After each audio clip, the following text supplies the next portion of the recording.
مشورہ ہوا کہ راتوں رات سب کو ختم کر دیا جائے. مشورہ ہو گیا تھا, مشورہ ختم کر دیا جائے, تو پھر بعد میں اللہ نے وحی اتاری کہ نہیں یہ سب جھوٹے ہیں, منافقین کی سازش ہے اور کچھ نہیں ہے. دیکھو ڈیزائن کیسا دیا منافقین نے, تو ایسا دکھائی دیتا ہے کہ نہیں ایسا ہے, لیکن وہ حقیقت ہوتی نہیں ہے. جو سیدھی میں آپ کو بہت سیدھے لفظوں میں, حضرت مولانا سعد صاحب پر لوگ پتہ نہیں اس زمانے میں فتوے کا بڑا سہارا لے رہے ہیں. فتوے کا کون سا فتوا, کون سا فتوا آپ بتائیں نا, کون سا فتوا, نام تو لے ذرا, میں اسی ادارے کا فارغ ہوں, دارالعلوم دیوبند, میری مادر علمی دارالعلوم دیوبند. میں کہہ رہا ہوں فتوے میں مفتیان کرام میں ذرہ برابر بھی غلطی نہیں کی, 100% صحیح فتوا ہے, 100% صحیح لکھا ہے. لکھنے والوں نے خیانت کی ہے, لکھنے والوں نے خیانت کی ہے, چوری کی ہے, غلطی کی ہے, وہ بات مجھے عرض کرنی ہے. فتوا لیا کس اسٹائل سے, کیسے لیا, مجھے آپ کو پیش کرنا ہے. حضرت جی مولانا سعد صاحب کی جتنی باتیں ہیں, جو بات وہ عرض کرے, جن جن باتوں پر فتوا لیا گیا ہے, وہ تمام باتیں مفسرین اور اوپر کے علماء کرام کی کتابوں میں ملتی ہیں. کوئی ایسی بات نہیں ہے جو پہلے متقدمین نے, مفسرین نے نہیں لکھی ہو. وہ ساری باتیں محدثین کے اقوال میں ملتی ہیں. ایک بات اگر مان لو, میں اس زمانے میں کہوں, دیکھو علماء کرام ناراض نہ ہو, علماء کرام کا تنخواہ لینا جائز نہیں ہے. اب مجھے کوئی نہیں مارے گا, مجھے گولی مار دیں گے لوگ, کیسی باتیں کر رہے ہیں آپ, جائز نہیں ہے. آج بھی امام ابو حنیفہ رحمۃ اللہ علیہ کی فقہ میں لکھا ہوا ہے امامت کی اجرت جائز نہیں ہے. آج بھی لکھا ہوا امام حنیفہ کی فقہ میں. بعد کے امام مالک, امام شافعی رحمۃ اللہ علیہ کی فقہ سے لوگوں نے جائز ہونے کا مسئلہ نکالا, مجبوری میں, مجبوری میں کہا جائز ہو گئی, امامت کی تنخواہ نہیں, وقت دے رہے ہیں اس لیے جائز ہے. مجبوری میں ہیلا بہانہ کر کے, ورنہ ایکچوئل میں حقیقت میں تو یہ ہے کہ جائز نہیں ہے. دیکھو پڑھنے پڑھانے کی تنخواہ جائز نہیں ہے, قرآن پڑھا کے پیسہ لیں گے, ایکچوئل میں تو یہی ہے. اب اگر اس زمانے میں کوئی کہہ دے کہ ارے تو کافر ہو گیا اور مرتد ہو گیا, اس نے کی بڑی بات کہہ دی, ارے یہ بات امام حنیفہ نے کہی ہے, تمہارے دادا پردادا نے کہی ہے. اگر ایک تفسیر اگر کسی نے کی ہے تو یہ دیکھا جائے گا اس سے پہلے بھی کسی نے کی ہے کہ نہیں کی ہے, تو فتوا تو سب پہ لگے گا نا, یا خالی میرے اوپر لگے گا. آج بھی کچھ بیمار ذہن کے لوگ, طبیعت کے لوگ کیا کرتے ہیں, اپنے دماغ کی سازش سے کیا کرتے ہیں, لوگ مقابلے میں پیش کرتے ہیں. اگر آپ سے کسی نے سوال کیا, دیکھو سیدھے سادے لوگ سوال کرتے ہیں, آپ اللہ کے نبی والی نماز پڑھو گے یا امام ابو حنیفہ رحمۃ اللہ علیہ والی نماز پڑھو گے, تو کیا جواب دو گے بھائی؟ اس سوال کا کیا جواب بنے گا؟ آپ امام محمد صلی اللہ علیہ وسلم والی نماز پڑھو گے جو سارے نبیوں کی امام ہے, یا امام شافعی رحمۃ اللہ علیہ جو نماز بتاتے وہ نماز پڑھو گے؟ تو بندہ جواب کیا دے گا بھائی؟ کوئی بھی بندہ ہوگا وہ جواب یہی دے گا, بھائی میں تو وہ نماز پڑھوں گا جو اللہ کے نبی نے بتلائی ہے. تو جواب صحیح ہے, اس کا جواب صحیح ہے, سوال غلط ہے. جواب اس نے صحیح دیا بندے ہیں, لیکن سوال کرنے والے نے سوال ہی غلط کیا. سوال کرنے والے نے سوال کیا کیا, سوال کرنے والے نے اتنی خیانت کا معاملہ کیا, ایمان کو داؤ پہ لگایا, اللہ کے نبی کو اور امام ابو حنیفہ کو مقابلے میں کھڑا کر دیا, صحیح غلط کے مقابلے میں کھڑا کر دیا. یہ کون سا محلہ ہے؟ میں اگر آپ سے سوال کروں, آپ مدن پورہ میں رہتے ہیں یا بمبئی میں رہتے ہیں, کیا جواب دیں گے؟ تو کیا بمبئی میں نہیں رہتے؟ اس کا جواب یہ, ارے بھائی مدن پورہ بمبئی میں ہے, بمبئی سے باہر نہیں ہے, بمبئی کے اندر ہے مدن پورہ. جو نماز امام ابو حنیفہ بتا رہے وہ نماز نبی والی ہی نماز بتا رہے, اس کے اگینسٹ کوئی مقابلے میں الگ سے نماز نہیں بتا رہے ہیں. جو نماز امام شافعی بتا رہے ہیں وہ الگ سے کوئی نماز نہیں بتا رہے کہ نبی نے جو نماز بتائی اس کے خلاف کوئی نماز بتا رہے ہوں. وہی جیسے مدن پورہ بمبئی میں ہے, ویسے یہ جو نماز جو طریقہ بتلا رہے وہ وہی بتلا رہے جو نبی نے بتلایا ہے. سوال کرنے والے نے شاطرانہ چال چلی, اس نے مقابلے میں کھڑا کر دیا.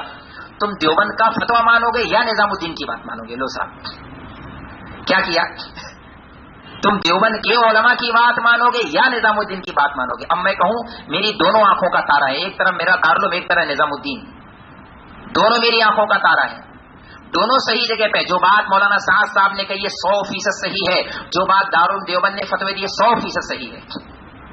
کیسے صحیح ہے اس کو سمجھے. دیکھو نظام الدین مرکز میں جو حضرت جی مولانا سعد صاحب, یہ جو بھی بات میں جو بیان کر رہا ہوں یہ فتوے کی لینگویج میں بیان نہیں کر رہا ہوں, میں فتوا نہیں دیتے بیٹھا ہوں, یہ فتوے کی جگہ نہیں ہے.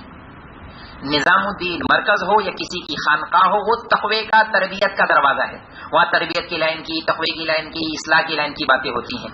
اس اصطلاح کی جو باتیں ہیں وہ اسی اصطلاح میں سمجھی جائیں گی. اس سے ہٹ کر دوسرے بیک گراؤنڈ میں، دوسری دیوار میں، چہار دیواری میں جا کر کے پوچھا جائے گا تو بات بدل جائے گی. میں کوئی بات کہنے سے پہلے ایک بات عرض کروں گا. حضرت جی مولانا صاحب نے ایک بات عرض کی کہ میرے والا موبائل رکھ کر کے میرے نزدیک نماز نہیں ہوتی، جائز ہی نہیں ہے اس کی نماز نہیں ہوتی. 1 کروڑ مفتی بھی اگر ہوں گے نا تو بولیں گے، میرے سے پوچھیں گے تو میں بھی بولوں گا ہو جاتی ہے نماز. مولانا صاحب کا نماز نہیں ہوتی.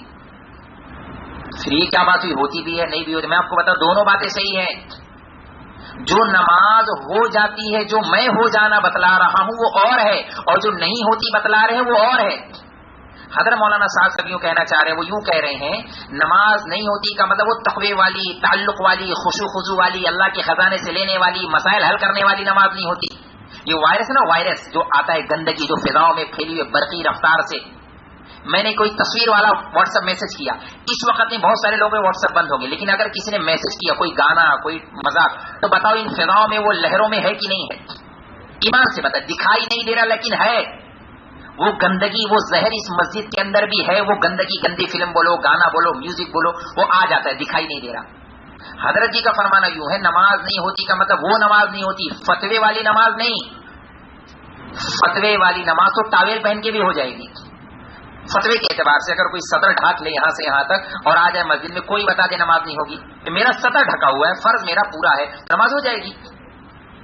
دارالعلوم دیوبند وہاں سے فتوا لیا جا رہا ہے، فتوا لیا جا رہا ہے. تو فتوا جب لیا جائے گا تو فتوا دیا جائے گا. جب تقوی کی بات ہوگی، تربیت کی بات ہوگی تو تربیت اور تقوی. دیکھو میں نے کیا کیا، میں پورے بہت ضمانت کے ساتھ یہ بات میں نے کسی کو فتوا دی. میرے گھر پہ ہارڈ کاپی رکھی ہوئی ہے، میرے جیب میں تحریر ہے، میں آپ لوگوں کو دکھاتا ہوں. میرے موبائل کے اندر وہ فتوا ہے، میں آپ لوگوں کو دکھا رہا ہوں. تقوی اور فتوا کسے کہتے ہیں؟ میں آپ سے ایک سوال کر رہا ہوں، ایک سوال بعد میں کروں گا. چلو، میں نے ایک فتوا لکھا دارالعلوم دیوبند میں. اس فتوے کے آ جانے کے بعد دارالعلوم دیوبند نے فتوا لکھا، دارالعلوم ندوہ میں لکھا.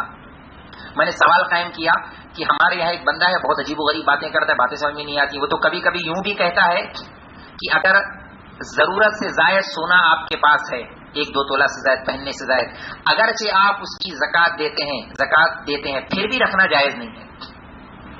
زکات دیتے ہیں پھر بھی جائز نہیں ہے. تو میں آپ حضرات سے پوچھنا چاہتا ہوں، دارالعلوم دیوبند میں لکھا تھا، آپ بتائیں کہ جائز ہے کہ نہیں جائز ہے؟ جائز ہے کہ نہیں جائز؟ حالانکہ میں زکات دیتا ہوں پابندی سے، اور وہ بندہ یوں کہتا ہے جائز ہی نہیں ہے رکھنا. تو آپ بتائیں کیا اس آدمی کی بات مانی جائے؟ ہم نے تو اب تک علماء اہل سنت والجماعت سے یہی سنا، یہی پڑھا ہے کہ زکات اگر دیتے ہیں تو 100 تولہ بھی رکھو، کوئی مسئلہ نہیں ہے. میں دن میں کھانا کھا رہا تھا بیٹھ کر کے، تو میں نے کہا بھائی آپ بھی کھا لیجیے. اس نے کہا دن میں کتنی دفعہ کھاتے ہو؟ میں نے کہا 2 دفعہ کھاتا ہوں. تو اس بندے نے کہا ایک دن میں 1 سے زائد دفعہ کھانا کھانا اسراف ہے، فضول خرچی ہے، جو ناجائز ہے، اور اللہ تعالیٰ اسراف کرنے والوں کو پسند نہیں کرتا. آپ جواب دیں. دیوبند کا فتوا سند کے ساتھ اس ٹائم کے ساتھ میرے جیب میں، میں آپ لوگوں کو دکھاتا ہوں. جواب لکھ کے کیا آیا؟ میں نے لکھا تھا کیا اس آدمی کی بات شرعاً صحیح ہے، درست ہے شریعت کے اعتبار سے؟ وہ صحیح باتیں بول رہا ہے کہ میں سونا نہیں رکھوں، اگر نہیں ہے تو میں سونا بیچ دوں پھر، اور دن میں 1 دفعہ کھانا کھاؤں. جواب لکھ کے آیا کہ نہیں، اس آدمی کا قول شرعاً درست نہیں ہے. جواب لکھ کے آیا شرعاً اس آدمی کا قول درست نہیں ہے. میں آپ کو بتاؤں قول کس کا ہے؟ ایک قول اللہ کے نبی کا ہے.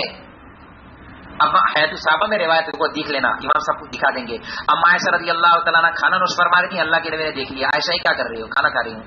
آپ نے فرمایا ایک دن میں 1 سے زائد دفعہ کھانا کھانا اسراف ہے. لفظ بلفظ بتا رہا ہوں، ایک لفظ کی خیانت نہیں کر رہا ہوں. ایک دن میں 1 سے زائد دفعہ کھانا کھانا اسراف ہے، جو جائز نہیں، اسراف جائز نہیں ہے. اور دیوبند سے فتویٰ کیا آ رہا ہے؟ اس آدمی کا قول شرعاً درست نہیں ہے. تو فتویٰ کس پر لگا؟ فتویٰ کس پر لگا؟ بہت بڑی بات تھی. ہاں اچھا، زیور والا قول کس کا تھا؟ حضرت ابو ذر غفاری رضی اللہ تعالیٰ عنہ. یہ اس درجے پر تھے تقوی کے، اس درجے پر تھے کہ ان کا تقوی صحابہ بھی برداشت نہیں کر پاتے تھے. صحابہ نے گزارش کی کہ آپ پلیز تھوڑا باہر چلے جائیں. آپ ان کو دور بستی میں بھیجا گیا تھا مشورے سے. ان کے یہاں تو 1 سے زائد کپڑا رکھنا بھی جائز نہیں تھا، وہ مارتے تھے کہ اللہ کے نبی نے کہا مسافر کی طرح زندگی گزارو. اتنا زیادہ تقوی تھا، بہت ہی الگ کوالٹی کی تھے وہ، ان کے نزدیک بالکل جائز نہیں تھا. اب وہ قول ہے حضرت ابو ذر غفاری کا اور فتوا کیا ہے لکھ کر کے کہ جائز نہیں ہے، ان کا قول شرعاً درست نہیں ہے. حالانکہ کون ہے کہنے والے؟ صحابی رسول ہیں. اب میں آپ لوگوں کو بتا رہا ہوں خیانت میں نے کی ہے سوال کرنے میں. میں آپ لوگوں کو بتا رہا ہوں میں اگر دیوبند میں بیٹھ کے جواب لکھتا تو میں بھی یہی جواب لکھتا. میرے پاس اگر سوال آتا تو میں یہی جواب لکھتا کہ بندہ صحیح نہیں کہہ رہا ہے. میں آپ لوگوں کو اندر کی کچھ باریکیاں بتلا رہا ہوں، پوسٹ مارٹم کر رہا ہوں تھوڑا سا چیر پھاڑ. میں نے غلطی کیا کی؟ میں نے غلطی کی ایک خاص بیک گراؤنڈ سے بات کو اٹھایا، تقوی کی، تربیت کی، اصلاح کی باتوں کو اٹھا کر ایک دوسری زبان میں، دوسری لینگویج میں اس کو پوچھ لیا، ایک دوسرے اسٹیج سے اس کو میں نے پوچھا تو بات بدل گئی. دیکھو اس کو اس مثال سے سمجھیں. آپ کتنے بھائی بہن ہیں؟ 11 بھائی بہن. کتنی بہنیں ہیں؟ 5 بہنیں ہیں، باقی 6 بھائی ہیں. ان کی 5 بہنیں 6 بھائی ہیں، برا نہیں ماننا. آپس میں محبت ہے، بھائی بہنوں میں محبت ہوتی ہے. آپ یہ بات لکھ کے دے سکتے ہیں؟ یہ بات مجھے لکھ کے دے سکتے ہیں. اب انہوں نے مجھے لکھ کے دیا ہم 11 بھائی بہن، اس میں ان کو بہنوں سے کافی محبت ہے، بھائیوں سے ایسا محبت ہے. اب میں نے کیا کیا؟ ان کی بات کو ختم کیا. میں نے اسٹیج لگایا باہر اور پیچھے مکہ مدینہ لگایا اور وہ کیمرہ ومرہ لگایا اور بیٹھ گیا اور 1 گھنٹہ قیامت کے اوپر تقریر کی. میں نے قیامت کے اوپر 1 گھنٹہ تقریر کر ڈالی. قیامت آنے والی ہے، دجال آنے والا، اور قیامت سے پہلے یہ ہوگا، یہ ہوگا، اتنی برائی عام ہو جائے گی، اتنی برائی عام ہو جائے گی، لوگ اپنی سگی ماں سے زنا کریں گے. اللہ کے نبی نے کہا ہے، اللہ کے نبی نے کہا، اور دور زمانہ نہیں، میرے پاس ابھی کی رپورٹ ہے. ایک بندے نے کہا مجھے اپنی سگی بہن سے محبت ہے. ارے لکھا ہوا ہے، دیکھو اس نے کہا مجھے میری بہن سے محبت ہے. میں دور کی باتیں نہیں کر رہا. وہ کون ہے؟ وہ فلانا صاحب ہے. اچھا انہوں نے لکھ کے دیا کہ نہیں دیا ہے؟ لکھ کے دیا آپ نے، مجھے میری بہن سے محبت ہے. اچھا آپ بتائیں، جو محبت آپ بتلا رہے ہیں کیا وہی محبت میں لوگوں کو بتلا رہا ہوں یا فرق ہے دونوں میں؟ ارے زمین آسمان کا فرق ہے. جو محبت یہ بتلا رہے وہ محبت میں لوگوں، میں تو نفرت پھیلانے کے لیے محبت کو دوسرا ترجمہ دے رہا ہوں. میں لوگوں کو نفرت پھیلانے کے لیے اس محبت کا ترجمہ میں نے اپنی مرضی سے دے دیا. یہ ہوتی ہے خیانت. ایک آدمی کس پس منظر میں کیا بات کر رہا اس سے خود پوچھا جائے. میں نے جو بات کہی ہے اللہ کے واسطے مہربانی کر کے میری بات کا مطلب آپ لوگ نہ نکالیں، اتنا محنت نہ کریں آپ لوگ. میری بات کا مطلب میرے سے خود پوچھیں آپ کی منشا کیا تھی. آپ گستاخی کرنا چاہتے ہیں نبی کی؟ لوگ دیکھو فتوا لگانے میں لوگ بڑے ماہر ہیں آج کل. یہ گستاخی رسول اس نے اتنی بڑی بات کہہ دی. ارے گستاخی رسول نے میرے سے پوچھو میں کیوں کہہ رہا ہوں یہ بات. لوگ کیا کرتے ہیں، ایک بات دیکھو ہمارے یہاں کیسا ہے، علماء دیوبند، اکابرین علماء دیوبند، آج تک علماء دیوبند اکابرین کی عبارات ہیں، بہت ساری عبارات ہیں، آج تک بریلوی حضرات اشکال کر رہے ہیں اور گستاخی کا فتویٰ لگا رہے ہیں، کفر کا فتویٰ لگا رہے ہیں نہیں لگا رہے ہیں. اور ایک پورا مناظرہ ہو جاتا ہے، مناظرے پہ مناظرہ ہو رہا ہے. آج بھی مناظرہ ہو رہا ہوگا کہیں نہ کہیں. اور دیوبند کے علماء آج تک اپنے علماء دیوبند کی عبارات کی تصحیح کرتے جا رہے ہیں، اس کی صفحہ، اس کی دلیل، اس کا حوالہ ہے نا، اس کا صحیح مطلب لوگوں کو سمجھا رہے ہیں. وہ غلط مطلب پہنا رہے ہیں اور یہ صحیح مطلب بتلا رہے ہیں. آج بھی عبارات ایک ہی ہے لیکن وہ زبردستی اندر کی خنس کہو، ٹھسن کہو، میل کہو، دل کا بغض کہو، حسد کہو، زبردستی پبلک کو بیوقوف بنا رہے. لوگ نبی کو نہیں مانتے، لوگ نبی کو نہیں مانتے. آپ بتائیں نبی کو مانتے کہ نہیں مانتے؟ کیوں لوگ آپ کو کہہ رہے ہیں آپ نبی کو نہیں مانتے؟ آپ کو 10 نہیں 1 لاکھ آپ کو اسی مدن پورہ میں مل جائیں گے ربیع الاول کے ماننے والے جو آپ کو کہیں گے آپ نبی کو نہیں مانتے. آپ اس کا کیا جواب دیں گے؟ ارے میں نبی کو مانتا ہوں. فرق کیا ہے؟ جھگڑا کیا ہے میں آپ کو بتاؤں. جھگڑا اس بات کا ہے کہ ماننے اور نہ ماننے کا. اگر کوئی یہ سوال کرے آپ آدم علیہ السلام کو مانتے ہیں، کیا کہیں گے؟ مانتا ہوں. ابراہیم علیہ السلام کو مانتا ہوں، موسیٰ علیہ السلام کو مانتا ہوں، عیسیٰ علیہ السلام کو مانتا ہوں. عیسائی آ کر کے جب آپ سے بات کہے گا، جھگڑا کرے گا تو وہ یوں کہے گا نہیں نہیں آپ عیسیٰ علیہ السلام کو نہیں مانتے. اور ارے میں مانتا ہوں عیسیٰ علیہ السلام کو، نہیں آپ نہیں مانتے. جھگڑا اس بات میں ہے، وہ یوں کہلوانا چاہ رہا ہے نہیں نہیں نہیں جیسا میں مانتا ہوں ویسا مانو تو کہوں گا مانتے ہو. یہ ہے جھگڑا اصل. سارا جھگڑا یہ ہے نہیں کوئی بات نہیں، جیسا میں کہہ رہا ہوں مانو تو میں کہوں گا مانتے ہو. تو میری طرح ناچو جلوس میں تو میں کہوں گا تم نبی کو مانتے ہو.